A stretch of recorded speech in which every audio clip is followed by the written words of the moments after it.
Marca ancora avvolta nella nebbia, condizioni che hanno causato in mattinata alcuni disagi, seppur minimi, all'aeroporto Canova di Treviso.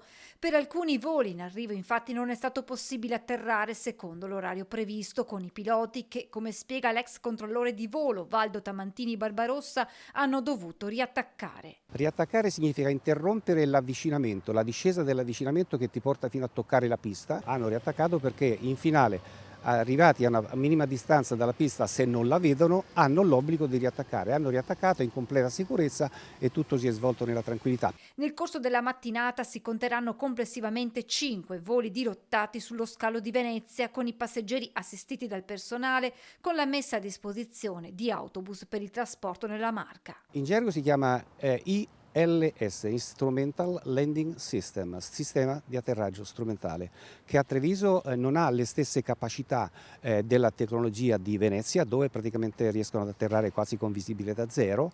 A Treviso purtroppo c'è la seconda categoria che non consente di poter atterrare con delle minime di visibilità come oggi.